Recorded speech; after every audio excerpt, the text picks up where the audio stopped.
خدای صورت دا ویه کوم مونږ به په جمعات کې راوېدلو په جمعات کې به ویلو جمعات کې به ویلو ډېر خوږ اواز به لګېدو خو خپل یو غړانګه باندې ویه این کنه غونډه به ما شمه کو خیر راکړو چې ډېر مې خواخ اواز قربه کړل هغه اوس مې ډېر خوښ و ممکن ولا سره ډېر خوږ دوسي رتنه بیان یا خلاص لګوګد ولا ویا چې أعوذ بالله من الشيطان الرجيم بسم الله الرحمن الرحيم سبح اسم ربك الأعلى الذي خلق فسوى والذي قدر فهدى والذي أخرج المرعى فجعله غثاء أحوى سنقرئك فلا تنسى إلا ما شاء الله إنه يعلم الجهر وما يخفى ونيسرك لليسرى فذكر إن نفعت الذكرى سيذكر من يخشى ويتجنبها الأشقى الذي يصلى النار الكبرى ثم لا يموت فيها ولا يحيا قد أفلح من تزكى وذكر اسم ربه فصلى بل تؤثرون الحياة الدنيا والآخرة خير وأبقى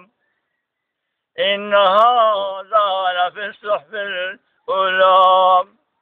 صحف إبراهيم وموسى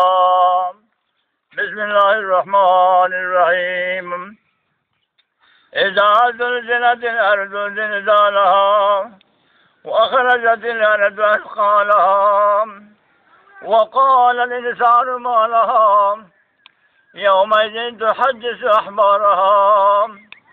بأن ربك أوحى لها يومئذ يصدر الناس أشتاتا ليروا أعمالهم فمن يعمل مثقال ذرة خيرا يره ومن يعمل مثقال ذرة شرا يره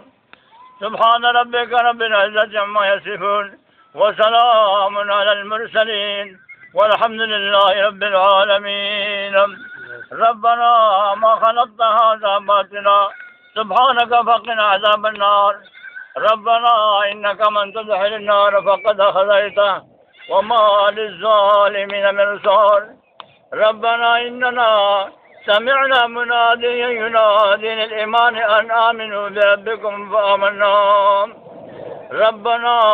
فاغفر لنا ذنوبنا وكفر عنا سيئاتنا وتوفنا مع الأبرار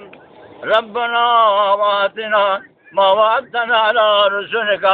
ولا تخزنا يوم القيامة إنك لا تخلف الميعاد سبحان الله والحمد لله ولا إله إلا الله والله أكبر ولا حول ولا قوة إلا بالله العلي العظيم